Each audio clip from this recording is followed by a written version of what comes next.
अस्सलाम वालेकुम dear student. इस लेक्चर में हम 9th class physics unit number 3 dynamics article number 3.2 Newton laws of motion को डिस्क्राइब करेंगे। प्रीवियस लेक्चर में हमने article number 3.1 force inertia and momentum को डिस्क्राइब किया था। आज के लेक्चर की जो हमारे पास आउटलाइन है वो कुछ इस तरह से होगी। सबसे पहले हम नेट फोर्स के कॉन्सेप्ट को क्लियर करेंगे, उसके बाद हम Newton's first law of motion को डिस्क्राइब करेंगे एंड एट द एंड आपके लिए इस वीडियो में क्विज होगा। तो आइए स्टार्ट करते हैं। स्टूडेंट न्यूटन्स ने ये जो इसके लॉज हैं न्यूटन्स लॉज ऑफ मोशन, इनको 1686 में अपनी एक famous book Principe Mathematica philosophy naturals में इसका तज़किरा किया। अब हम इन लॉज को समझने के लिए नेट फोर्स के कॉन्सेप्ट को समझना ज़रूरी है, तो पहले हम नेट फोर्स के कॉन्सेप्ट को सीखते हैं। सपोज करें आपके पास एक फुटबॉल है। अगर इस एरो की डायरेक्शन में है, इस फुटबॉल पे आप किक लगाते हैं, तो फिर मैं आपसे पूछूं कि ये फुटबॉल जो है ये किस तरफ मूव करेगा, तो आप बड़ी आसानी के साथ कहेंगे कि सर ये राइट वर्ड मूव करेगा। तो बिल्कुल ठीक, यही इस पे क्या होगी, नेट फोर्स होगी। आइए एक और एक और कंपटीशन देखते हैं। इस कंपटीशन में आप देख रहे हैं कि दोनों टीम्स जो हैं वो एक दूसरे पे इक्वल बट अपोजिट डायरेक्शन के अंदर क्या लगा रही हैं, फोर्स लगा रही हैं। तो अगर मैं अब आपसे पूछूं कि कौन सी टीम जीतेगी, आप कहेंगे सर कोई भी नहीं जीतेगी। क्यों?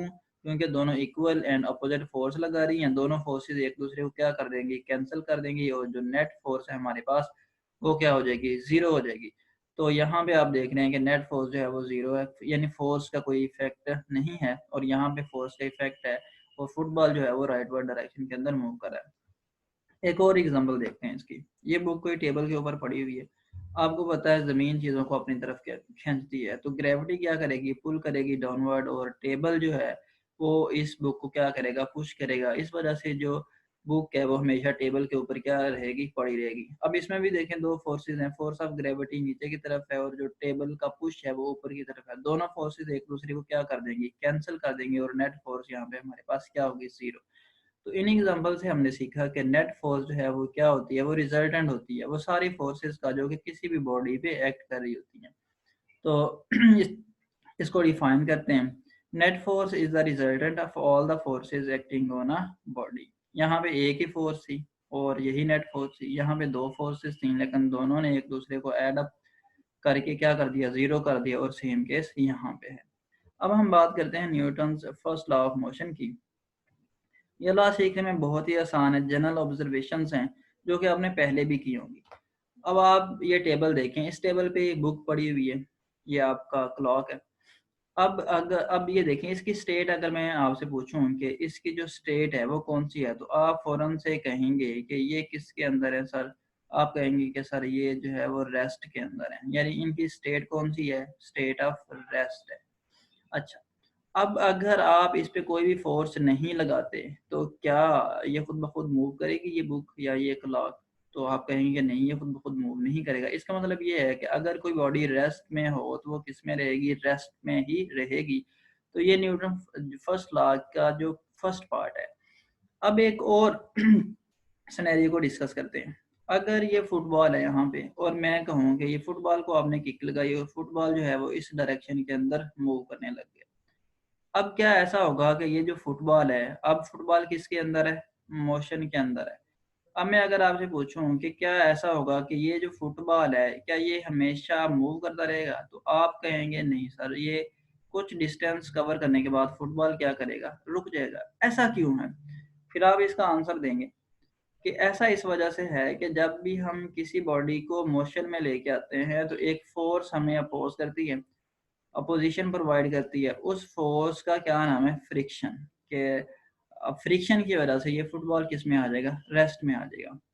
इस एग्जांपल में देखिए कि अगर यही इसी फुटबॉल को हम आप पुश करें, यहाँ पे फोर्स लगाएं और छोड़ दें, तो ये मार्बल फ्लोर पे ये जो फुटबॉल है ये ज्यादा दूर तक जाएगा बिफोर कमिंग टू रेस्ट।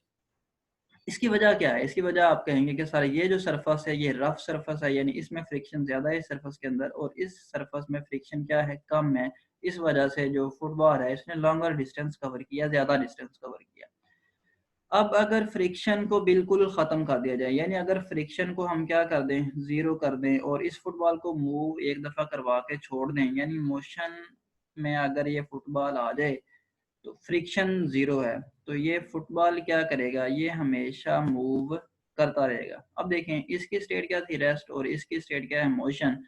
तो अब ये जो एक्सपेरिमेंट किया हमने, इस बात का क्या मतलब हुआ है कि अगर कोई बॉडी रेस्ट में है तो वो रेस्ट में रहेगी। अगर कोई बॉडी यूनिफॉर्म स्पीड के साथ स्ट्रेट लाइन में मूव कर रही है तो वो मूव करती रहेगी जब तक कि आप उस पर कोई फोर्स ना लगाएं। यहाँ पे हम देखते हैं कि बॉडी रुक क्यों जाती है, वो फ्रिक्शन की वजह से रुक जाती है। और अगर फ्रिक्शन को हम ज़ीरो कर दें तो बॉडी जो है वो हमेशा क्या करती रहेगी, मूव करती रहेगी। तो यही ऑब्जर्वेशन हमारे पास क्या है, न्यूटन फर्स्ट लॉ।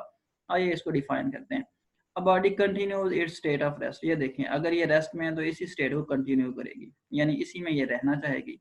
और of uniform motion in a straight line, और अगर मोशन में है तो वो मोशन में रहेगी, प्रोवाइडेड दैट के जो फ्रिक्शन है वो क्या हो जाए, ज़ीरो हो जाए।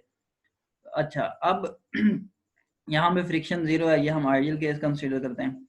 और ये स्टेट कब तक जारी रहेंगे, यानी ये बॉडी जो है वो रेस्ट में रहेगी, ये मोशन में रहेगी कब तक, provided no net force act on it, यहाँ तक कि आप इस पे कोई नेट फोर्स ना लगाएं। अब ये देखें यहाँ पे जो नेट फोर्स है वो क्या है, टेबल का जो पुश है वो अपवर्ड है, और जो फोर्स ऑफ ग्रेविटी है ये टेबल का पुश है अपवर्ड, और जो फोर्स ऑफ ग्रेविटी है वो डाउनवर्ड है। तो नेट फोर्स क्या है, ज़ीरो है, तो ये किस में रहेगी, रेस्ट में रहेगी।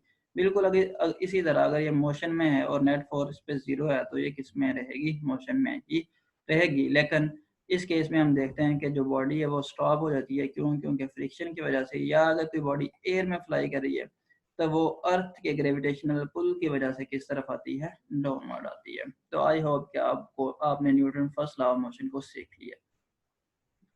अब देखें लास्ट लेक्चर में हमने बात की थी इनर्शिया की, कि इनर्शिया क्या चीज़ है। इनर्शिया किसी भी बॉडी की प्रॉपर्टी है जिसकी वजह से वो रेजिस्ट करता है any change in its state of rest या फिर किसमें, मोशन में।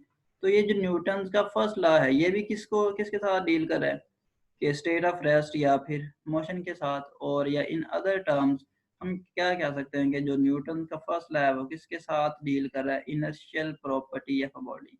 तो इसी वजह से जो न्यूटन का फर्स्ट लॉ है उसको क्या कहते हैं, first law of inertia. So Newton first law of motion is also known as law of inertia. आइए अब आपको एक ट्रिप पे लिए चलते हैं।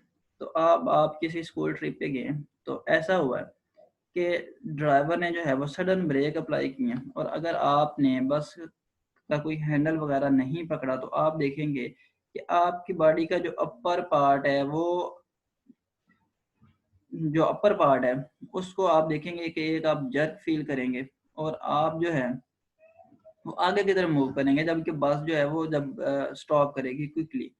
तो ऐसा क्यों है, ऐसा इस वजह से है कि देखें ऐसा इनर्शिया की वजह से है। और इसकी रीज़न क्या है, फिर लोअर पार्ट क्यों नहीं मूव करता। ये जो आपकी बॉडी का लोअर पार्ट है ये तो इस सीट के साथ इन कांटेक्ट है, ये जो अपर पार्ट है ये किसी भी चीज़ के साथ इन कांटेक्ट नहीं है।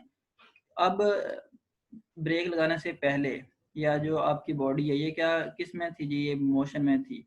और आपको पता है इनर्शिया क्या होता है, आपकी वो किसी बॉडी की प्रॉपर्टी है, जब उसकी स्टेट चेंज की जाए तो वो रेजिस्ट करता है। अब इसकी स्टेट थी मोशन, ड्राइवर जो है वो ब्रेक लगा के इसको किस में लेके आना चाहता है, रेस्ट में। तो इनर्शिया की वजह से आपकी जो बॉडी है वो किस तरफ मूव करेगी, फॉरवर्ड मूव करेगी। तो इस शॉर्ट क्वेश्चन का आंसर आपने देना है। एक और शॉर्ट क्वेश्चन देखते हैं जो कि बड़ा ही फेमस है। अब ये देखें इस केस में जो है ये कार मूव करती हुई आ रही है, तो जैसे ही ये शार्प टर्न लेगी यहाँ पे इस डायरेक्शन में, तो क्या होगा कि आपकी बॉडी तो स्ट्रेट लाइन में मूव कर रही है इस तरफ, तो अब ये जो कार है ये इस तरफ जाना चाहती है। आप इस कार के अंदर है और आपने सीट बेल्ट नहीं पहना हुआ, तो आप देखेंगे कि आपकी जो बॉडी है, आप ऐसा अपने आप को ऐसा फील करेंगे कि कोई आउटवर्ड फोर्स जो है वो आप पे लग रही है और आप जो है वो आउटवर्ड फॉल कर लें। तो इन क्वेश्चन का आंसर, दोनों क्वेश्चन का आंसर जो है वो आपकी बुक में मौजूद है, पेज नंबर 60 के ऊपर। आपने इनको जो है वो अच्छे से लर्न कर लेना है, और ये शॉर्ट क्वेश्चन में अक्सर पूछे जाते हैं। उसके बाद आपके लिए क्विज़ है, आपने इसको सॉल्व करना है। आज की वीडियो में इतना ही। तो इंशाल्लाह नेक्स्ट वीडियो में हम Newton second law of motion से स्टार्ट करेंगे।